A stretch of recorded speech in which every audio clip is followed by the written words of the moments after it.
मेरे साथ जुड़ गए हैं राजनीतिक विश्लेषक और बहुत ही वरिष्ठ पत्रकार प्रद्युमन जोशीला जी। प्रद्युमन भाई, सबसे पहले राम राम। राम राम जी। सभी दर्शकों को नमस्कार, राम राम।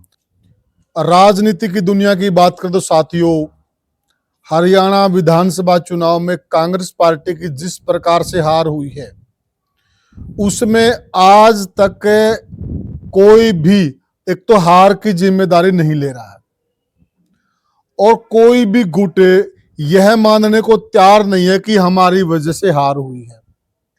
अब अगर हार हुई है तो कोई तो जिम्मेवार होगा हार का।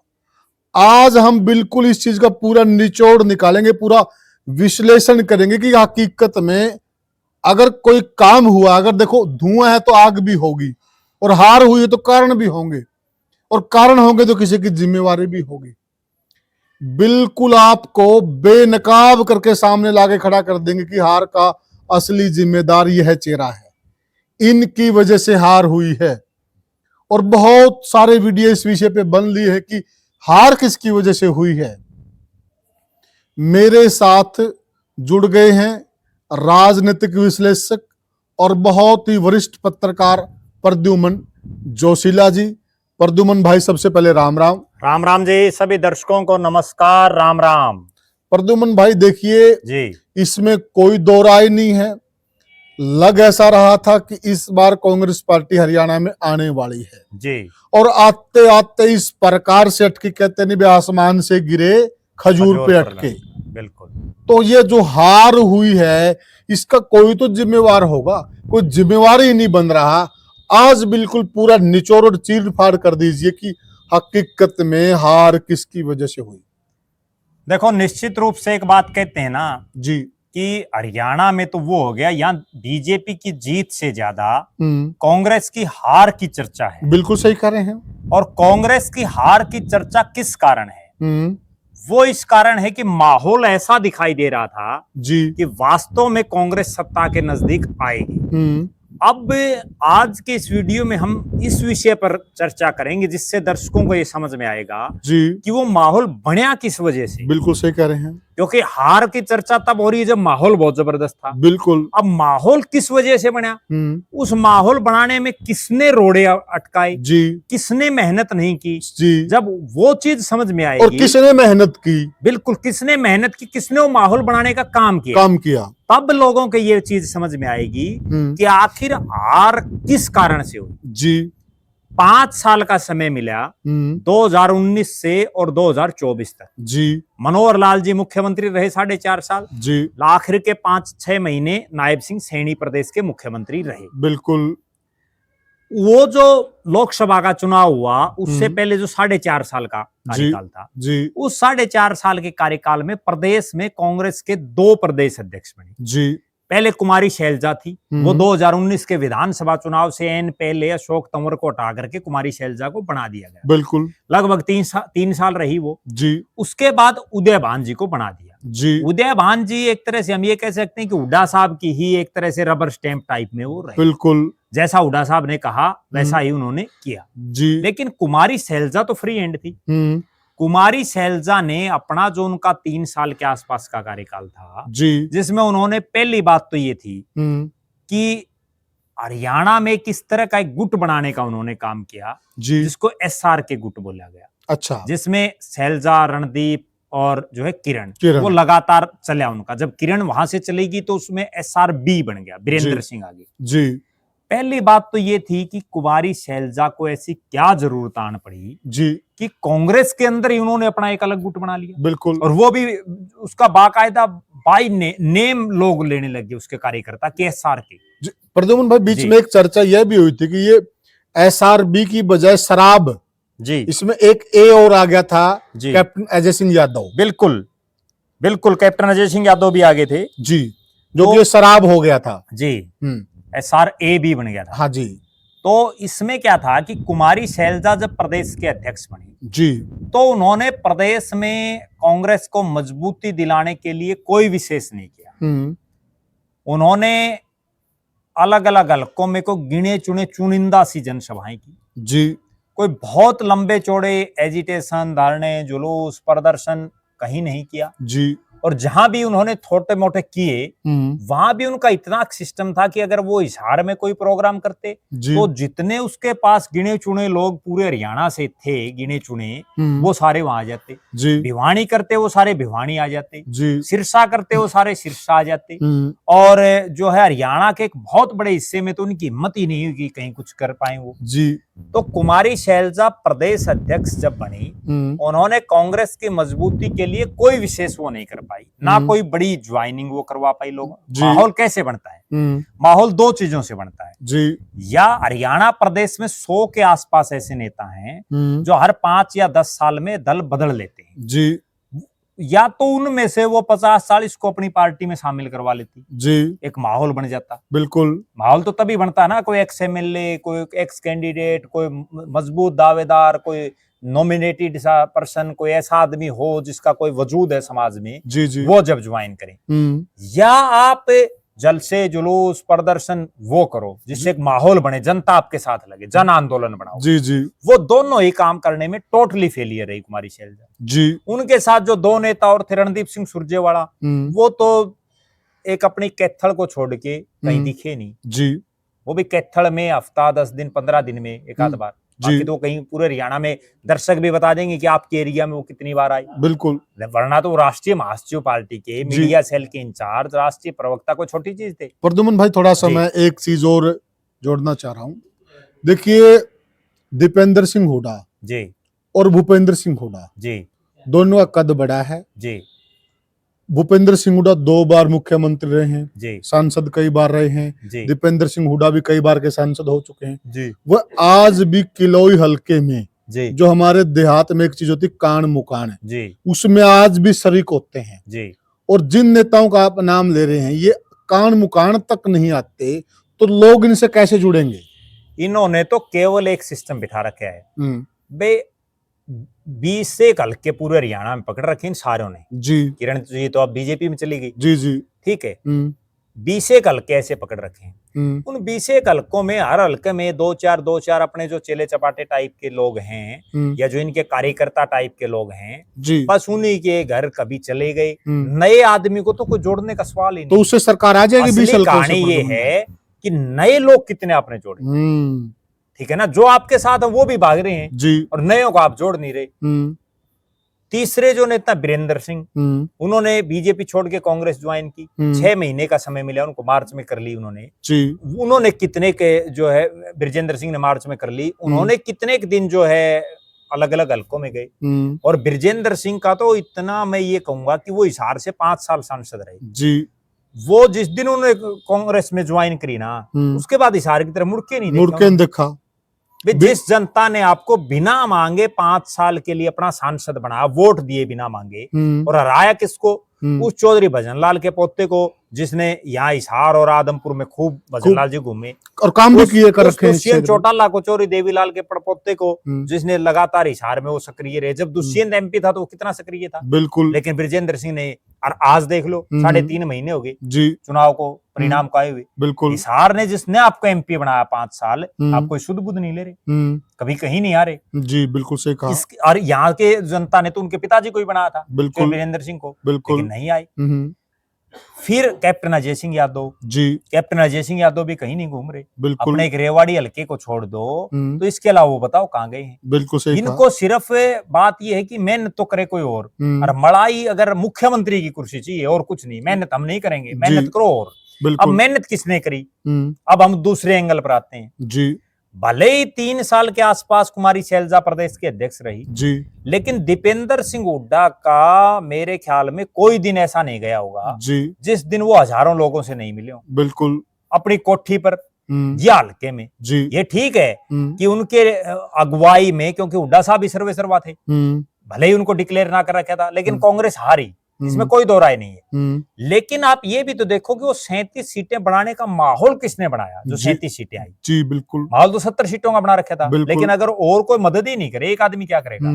राज अकेला, नायब सैनी क्या अकेला चना मुख्यमंत्री? भाड़ नहीं फोड़ सकता। नायब सैनी क्या अकेला अपने दम पर मुख्यमंत्री बन गया? नहीं। जब भारतीय जनता पार्टी के कम से कम 100 नेताओं की टीम थी, उन 100 नेताओं ने अलग अलग मेहनत करी, ठीक है, और किसी ने अलग ड्राइंग रूम में बैठ हाँ। करके की, किसी ने पब्लिक में बैठ के की, किसी ने पार्टी के ऑफिस में बैठ के जी जी। उसी तो एक आपसी संगठन से सिस्टम बैठता और है। एक बात देखिए ना प्रद्युमन भाई, बीजेपी के अंदर क्या कि जिस नेता की जी जो जिम्मेवारी लगती है जी वो उसको बड़े आत्मीयता से निभाते हैं, जी उसको बिल्कुल दिल पे लेते हैं, जी और उनका प्रयास यह रहता है कि पिछली बार यह जिम्मेवारी जिस भी नेता के पास थी उसने अगर 100 किया तो मैं 110 करके दूं। बिल्कुल। और कांग्रेस पार्टी में क्या था, देखिए केवल और केवल हुड्डा जो गुट वही प्रचार कर रहा था जी, सारा काम वही कर रहा था। दूसरे जो नेता जो ये उनको बोल रहे हैं कि आप लोगों ने हुड्डा गुट ने हरा दिया, जी जो आरोप लगाते हैं, वह लोग पूरे चुनाव के दौरान आप और हमने सब देखा, हम बिल्कुल ग्राउंड पे थे, वह लोग कहाँ थे, जी कहाँ थे। अब बिल्कुल। देखिए अकेला चना भाड़ नहीं फोड़ सकता। बिल्कुल। अब जिस प्रकार से बीजेपी संयुक्त रूप से चुनाव लड़ती वो जीतती भी। अगर यह लोग संयुक्त रूप से चुनाव लड़ते तो जीतते, अगर ये हुड्डा साहब को ऐसे अकेला छोड़ देंगे तो कैसे जीतेंगे? फिर तो हुड्डा साहब अपनी पार्टी बना लेगा। हाँ बिल्कुल सही फिर बात है। उसमें इनकी भी क्या जरूरत है? फिर ये बिल्कुल। किस चीज के राष्ट्रीय महासचिव बने बैठे हैं पार्टी में? बिल्कुल सही बात है। राष्ट्रीय महासचिव के इतने बड़े बड़े पदों पद पर ले बैठे बैठे हैं, हैं, हाँ। एमपी बने बैठे हैं, तो फिर वहां क्या जरूरत है भाई? जी जी ठीक है, आप पार्टी के लिए तो कुछ कर ही नहीं रहे। बिल्कुल बिल्कुल। अच्छा, फिर एक बात और, मैं एक वाक्य और बताऊं मेहनत का इनका। हम्म भिवानी में एक कार्यक्रम था हम्म जिसमें जो है रणदीप सुरजेवाला भी, कुमारी शैलजा भी, किरण चौधरी, श्रुति चौधरी, ये सारे थे। वहां कुछ एक दूरी के लिए पैदल चलना पड़ गया, और उसके बाद मैं खुद वहां मौजूद था प्रत्यक्षदर्शी। जब कुमारी शैलजा अपनी कोठी पर आई ना हिसार, तो उनको उनके हालात ये देखने लायक थे, बुखार हो गया उनको। जी। भाई आप जब पब्लिक के नेता ही नहीं हो तो फिर आप राज्यसभा में बैठ जाओ, आप क्यों मुख्यमंत्री के चक्कर में ठीक पड़े बात हो? है।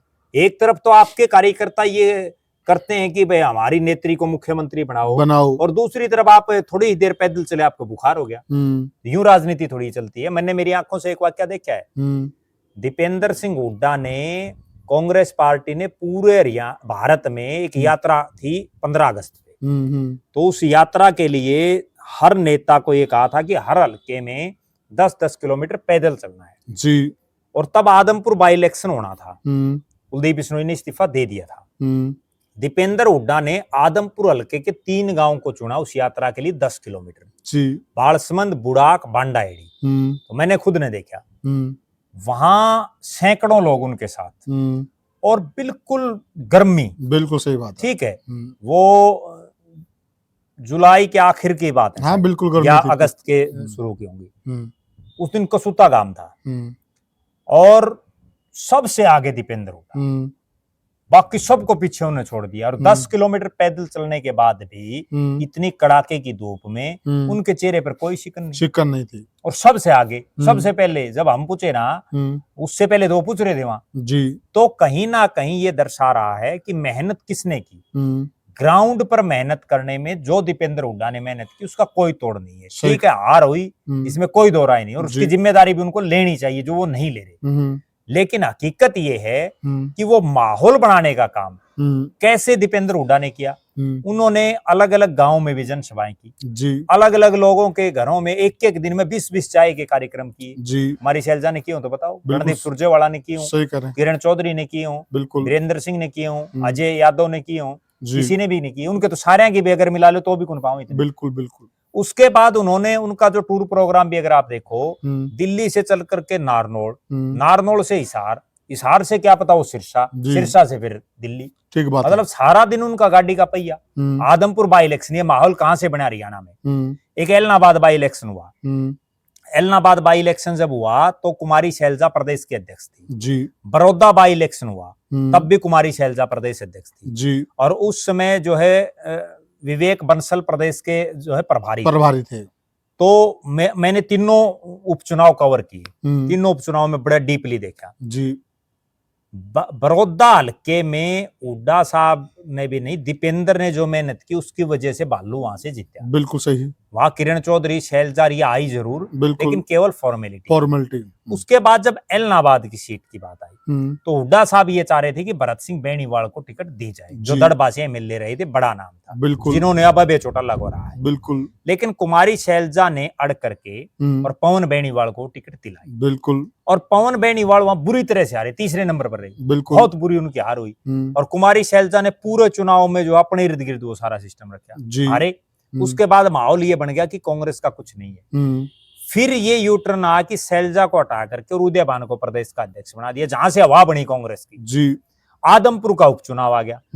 आदमपुर के उपचुनाव में 20 दिन दीपेंद्र हुड्डा हिसार में रहे। बिल्कुल। और उन्होंने 20 दिन रात को 2-2, 4-4 बजे तक जो मेहनत की। बिल्कुल। और उसके बाद उस जीती हुई सीट पर कुलदीप बिश्नोई को और बीजेपी को पसीना आया। जी। दोनों को पसीना आया दीपेंद्र हुड्डा की वजह से। बिल्कुल। और उस पसीने की बदौलत ये हुई कि हरियाणा में ये हुआ कि वे सारी सरकार लग ली, सब तंत्र मंत्र सब सिस्टम लगा लिया, और जेपी हल्के से बाहर का कैंडिडेट। जी। उसके बावजूद जेपी जो है 10-12 हजार वोटों से हारा। बिल्कुल। तो कहीं ना कहीं, और वो भी इसलिए आ रहा है कि इनेलो ने भी एक कैंडिडेट हल्के का लोकल दे दिया। बिल्कुल सही। एक आम आदमी पार्टी ने दे दिया, तो उसकी वजह से वो वोटों में जो है बंटवारा हो गया। इस आदमपुर के उपचुनाव में सारी जीत जो वोटों का श्रेय था, उसमें एक बहुत बड़ा रोल दीपेंद्र हुड्डा का था। सही कहा। और उसके बाद हरियाणा में हवा बनी। उसके बाद भी दीपेंद्र घर नहीं बैठे, उन्होंने खूब मेहनतें की, बड़ी बड़ी जनसभाएं की।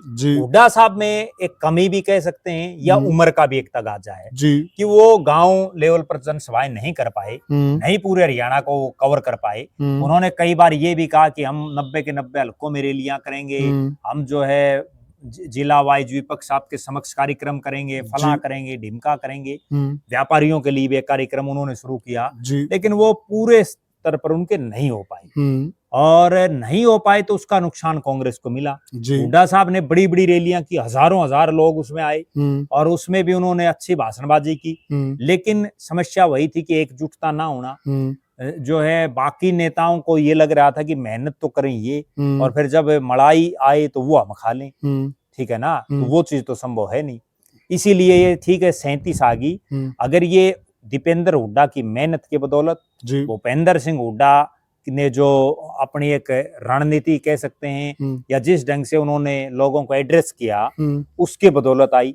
वरना तो इन 37 में, ये जो 37 आई है ना, इनमें कुमारी शैलजा, रणदीप सुरजेवाला और जो ये बाकी हैं, इनका क्या योगदान है बताओ प्रद्युमन भाई, कितना योगदान है? एक बात ये भी है ना जी, देखिए अगर हम सारा ओवरऑल देखें ना उठाकर जी, हरियाणा में दूसरी पार्टियों से जी जिन लोगों ने कांग्रेस पार्टी में ज्वाइनिंग करी जी, आप उसका रिकॉर्ड उठा के अगर हम देखेंगे, उसके अंदर कितनी ज्वाइनिंग शैलजा ने कराई जी, कितनी रणदीप सिंह सुरजेवाला ने कराई जी, और कितनी भूपेंद्र सिंह हुड्डा ने और दीपेंद्र सिंह हुड्डा ने कराई जी। अपने आप साफ पता चल जाएगी मेहनत कर कौन रहा था। देखो निश्चित रूप से उन्होंने तो इतने बड़े बड़े लोगों को ज्वाइनिंग करवाया, ठीक है, उनके ज्वाइनिंग करवाए हुए कई जीते भी। अच्छा, दूसरी तरफ एक चीज बहुत दर्शक ये कह देते हैं, और कई लोगों के दिमाग में भी ये चीज होगी कि भाई भूपेंद्र सिंह हुड्डा तो 9.5 साल सीएम रहे, इसलिए जो उनका ग्राउंड बन गया। मैं अब आपको एक बात बताता हूँ, मुख्यमंत्री तो चौधरी ओम प्रकाश चौटाला भी रहे थे, सही बात है, और वो 5 बार रहे थे, बिल्कुल, उनका क्यों नहीं बना ग्राउंड? सही बात है, ठीक है ना, और वो तो अभी उनका देहांत हुआ, उससे पहले तो जीवित थे, बिल्कुल, ठीक है। ग्राउंड अगर बनाना है, आज के हालात में क्या है? आज के हालात में तो शैलजा और रणदीप सुरजेवाला कांग्रेस आला कमान में हुड्डा और दीपेंद्र से मजबूत हैं, बिल्कुल, वो दोनों तो राष्ट्रीय महासचिव हैं, बिल्कुल, सीडब्ल्यूसी के मेंबर हैं, दोनों एमपी भी हैं, ठीक है, जबकि हुड्डा साहब तो केवल जो है एक विपक्ष के नेता थे उस समय। अच्छा, एक बात और प्रद्युमन भाई, जिस प्रकार से जो दूसरा गुट है, दूसरा गुट पानी पी पी कर हुड्डा गुट को कोस रहा है जी, हार का जिम्मेदार ठहरा रहे हैं, मतलब क्या फिर हुड्डा साहब मेहनत करें और हुड्डा साहब सरकार लाकर प्लेट में सजा कर मुख्यमंत्री इनको बनवा दें, फिर ये उनको अच्छा बताते? असली कहानी तो सिर्फ यही है ना कि मेहनत तो करें बाबू बेटा के नाम से मशहूर हैं दोनों जी, और जो है राज फिर हम बना लें जी, ठीक है। बहुत लोग एक चीज कहते हैं कि भाई ऐसा राजनीति में पॉसिबल है, बहुत कांग्रेस के लोग ये कहते हैं कि जेपी ने ये कहा भाई 70 ना ले आइयो, 45 ले आइयो। वो 45 का भी यही कारण था, वो 45 का कारण ये था कि हुड्डा साहब और के दिमाग में भी हो सकता है ये बात हो जी भाई, जब 67 सीटें आई और भजनलाल को लगभग निश्चित था जी तो भजनलाल को हटा के हाईकमान ने हुड्डा को बना दिया, या 70 सीट तो ले आओ हुड्डा और फिर बना दे किसी और ने, जी, तो वो भी तो रोत की है। तो फिर हाईकमान की ये बहुत बड़ी चूक नहीं रही क्या? अगर वो हुड्डा साहब को बिल्कुल क्लियर कर देते या पहले ही सीएम फेस डिक्लेयर कर देते तो सरकार बड़े आराम से आ जाती हुई, देखो खेल ही अगर नहीं होता। बिल्कुल अगर कांग्रेस में उनको पूरी तरह से जो छूट दे देते ना, ये तो कहते हैं कि भाई 72 टिकटें उन्होंने बांटी, इसमें कोई दो राय नहीं, लेकिन भले ही 72 बांटी हो, लेकिन ये तो कहीं नहीं था कि ना कि मुख्यमंत्री हुड्डा साहब बनेंगे। अगर ये बात कहीं होती, हर जगह एक चर्चा थी हरियाणा में, और ये चीज हुड्डा साहब जब हमारे पास आ रही तो हुड्डा और के पास भी आ रही होगी जी। एक चर्चा ये थी कि अगर 45 से ऊपर आ गई ना कांग्रेस की, तो राहुल और सोनिया एंड जो कंपनी है वो शैलजा को बनाएगी या किसी और को बनाएगी, ये चर्चा पूरे जनता में। प्रद्युमन भाई, बहुत सारे लोग हमारा वीडियो देख रहे होंगे, हो सकता है शैलजा गुट से भी जुड़े हों, रणदीप गुट से भी जुड़े हों, बहुत लोगों के साथ हमारी बातें होती थी। वही लोग कहते थे सबसे ज्यादा इस बात का प्रचार रणदीप एंड शैलजा गुट के जो आदमी थे वही कहते थे कि अगर बहुमत आ गया तो फिर हाईकमान तय करेगा। बिल्कुल, तो ये तो जग जाहिर थी बात, हर बंदा कोई कह रहा था। और जो 45 का मामला है ना जेपी वाला, वो भी उनकी गलत नहीं है, वो उनकी सही है, क्योंकि उनको भी इस चीज का भय था। वो यूं कहते हैं ना भाई, टपकला का डर रहता है, क्या पता कब कहाँ क्या हो जाए, ठीक है ना। तो इसलिए उनकी बात भी मैं सहमत हूँ उस चीज से। वे मेहनत तो करे भूपेंद्र हुड्डा और दीपेंद्र हुड्डा, या तो उसके पैरेलल उतनी ही मेहनत वो करे, तो भी हम मान लें कि भाई उतनी मेहनत उन्होंने की है। अब यहाँ भजनलाल जी के बारे में ये कहते हैं भाई 2005 में आई, भजनलाल जी ने 67 सीटें दिलाई, वो अकेले भजनलाल जी ने नहीं दिलाई, बिल्कुल उस समय सामूहिक नेतृत्व था। बिल्कुल भजनलाल जी को कोई फेस थोड़ी डिक्लेयर कर रखा था, सबने जोर लगा रखा था, बिल्कुल। और उसमें सबसे मेन रीजन ये था कि ऊपर कांग्रेस की सरकार थी, इसलिए तो हरियाणा में हवा बनी। बिल्कुल सही, इस बार ऊपर कांग्रेस की सरकार नहीं थी। तो असली जो जड़ है हार की, वो केवल और केवल ये है कि वे मेहनत कोई करे, और जब मलाई खाने का समय आए, राज भोगड़े का समय आए, तो हम आगे वो चीज संभव थोड़ी है। बिल्कुल। अब रणदीप सिंह सुरजेवाला ने कितने हलकों में जो है प्रचार किया, शैलजा ने कितनी नए लोगों को ज्वाइन करा, कितने हलकों में प्रचार किया, वो बताएं, अपना आप पता चल जाएगा। बिल्कुल सही बात है। अब वो जिला प्रधान बनाने की बात आई, तो ऐसे ऐसे लोगों का, जैसे जब नाम चल रहे थे ना, ऐसे ऐसे लोगों के नाम जिला प्रधानी में चल रहे थे, भाई अगर शैलजा गुट से बनेगा तो ये आदमी बनेगा जो उसके गांव में भी जिसका कोई प्रभाव नहीं है। बताओ, बिल्कुल सही बात है। तो ये कोई संभव थोड़ी है। बिल्कुल। और अगर बात ये है कि भाई मुख्यमंत्री रहते हुड्डा साहब ने अपना वजन बना लिया, तो कुमारी शैलजा और रणदीप सुरजेवाला तो कई साल से राष्ट्रीय महासचिव हैं, वो क्यों नहीं बना पा रहे? कुमारी शैलजा केंद्र में मंत्री रही इतने साल, उन्होंने क्यों नहीं पूरे हरियाणा में अपने कार्यकर्ता पैदा की? और प्रद्युमन भाई, जब हम उनसे बात करते हैं, कोई भी पत्रकार इन नेता लोगों से वार्ता करता है, तो उस वार्ता में ये कहते हैं कि हम तो बहुत मजबूत हैं सेंटर में, हमारे तो बहुत अच्छी पकड़ है। बिल्कुल, ये तो नहीं कहते कि नहीं हमारी पकड़ नहीं, हुड्डा साहब की ज्यादा है, तो ये मान ले ये बात। नहीं, पकड़ सेंटर में तो आज भी इनकी है, इसमें भी कोई दो राय नहीं है, क्योंकि हुड्डा साहब के पास तो आज के दिन तो कोई पद ही नहीं है, वो तो केवल विधायक हैं। दीपेंद्र हुड्डा के पास भी कोई पद नहीं है, जबकि ये दोनों तो जो है राष्ट्रीय महासचिव है पार्टी के, प्रभारी है कर्नाटक जैसे इतने बड़े स्टेट के, और इनको समय समय पर कभी छत्तीसगढ़ का, कभी उत्तराखंड का, कभी कहीं का वो प्रभारी लगा जाता। चलो फिर ठीक है, अगर ये बात है तो ये खुद अपने मुखारबिन से एक बात कहते हैं कि हुड्डा साहब ने हरवा दिया जी, तो कहीं न कहीं जो वोट बैंक है जी, वो हुड्डा साहब के हिसाब से चलता है जी। जो जमीनी पकड़ है वो हुड्डा साहब की है जी। फिर अगर जमीनी पकड़ उनकी है, वोट उनके हिसाब से चलते हैं, तो फिर ये मजबूत कहां से हैं? ये अपने आप में मजबूत है। हाँ। जमीन पर कुछ मजबूत नहीं है। मजबूत तो ये कहने से तो कोई कि में कह देगा।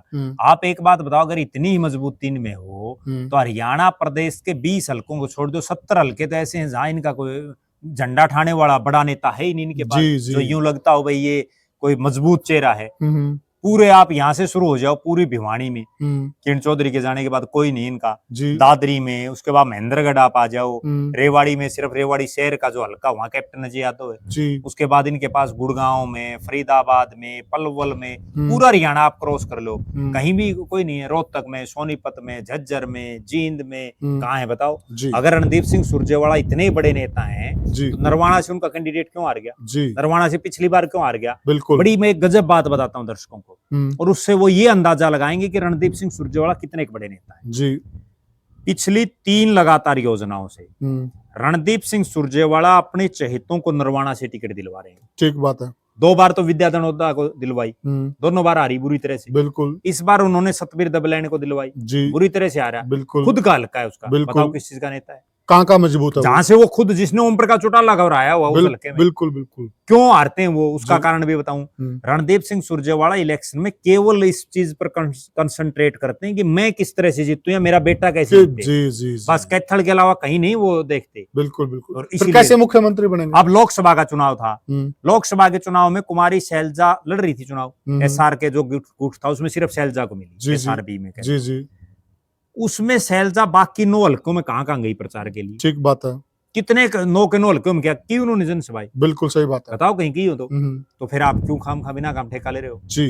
जब आप उस रेस में नहीं हो तो आप तो धक्के से बन रहे हो। धक्के से बन रहे हो। भाई धक्के से हम मुख्यमंत्री के कैंडिडेट हैं। लेकिन इसमें कांग्रेस आला कमान की कमजोरी है। जी। मेरे को तो एक चीज और नहीं समझ मारी, इनको किस भी आप पर राष्ट्रीय महासचिव वो इतनी बड़ी जिम्मेदारी दे रखी जी। इतने बड़े बड़े राज्यों प्रभारी, जो मतलब अपने खुद के हल्के की सीट नहीं जीत पा रहे। जी जी। और उनको राष्ट्रीय पार्टी की टिकट पर, बिल्कुल बिल्कुल, राष्ट्रीय पार्टी की टिकट पर अपने हल्के की सीट नहीं जीत पा रहे। बिल्कुल सही बात। और उनको जो है उकलाना में देख लो। बिल्कुल ठीक है, पिछली बार आ रहे, उससे पिछली बार आ रहे, इस बार भी नरेश सेलवाल के तो इन्होंने खिलाफत की है, इसके जो कार्यकर्ता थे खिलाफत भी की। प्रद्युमन भाई, मैं खुद हल्का उकलाना से आता हूँ, सच्चाई से मुंह नहीं फेर सकते। सच्चाई सच्चाई। आपके गांव में बताओ शैलजा कितने वोट हैं? वोट, अरे हमने आज तक देखा नहीं गांव में शैलजा को। और बताओ, और वो शैलजा उकलाने में ये कह रही है कि मेरे भतीजे को टिकट दो, टिकट दे दो। जी। और ब्याना खेड़ा कोई यूं गांव नहीं है भाई, ठीक है, मजबूत गांव है, क्रांतिकारी गांव है, बिल्कुल क्रांतिकारी गांव है। आज से निशन पर डिवाइडेशन से तो फिर बताओ, मशहूर गांव है। तो साथियों, यह हमने चर्चा की कि हार की असली वजह क्या है। और ऐसा नहीं कि आप नहीं जानते, आप जनता जनार्दन और जनता सब जानती है। आप भी पेन कॉपी लेके बैठ जाइए, आप लिस्ट बना ले लीजिए कि पूरे हरियाणा में किस नेता के कहां कहां पर आदमी हैं और कौन कितनी मेहनत कर रहा है। जब आप लिस्ट बनाने बैठेंगे, आपको अपने आप मालूम चल जाएगा कि जमीनी स्तर पर कौन नेता मजबूत है। कहने से कोई मजबूत नहीं होता है। आप इस चर्चा में कहां तक सहमत, आपको क्या लगता है, आप हमें कमेंट सेक्शन में बताइएगा। और वीडियो को ज्यादा से शेयर कीजिएगा और चैनल को सब्सक्राइब कीजिएगा। फिर मिलेंगे किसी और वीडियो में किसी और मुद्दे पर, तब तक के लिए राम राम।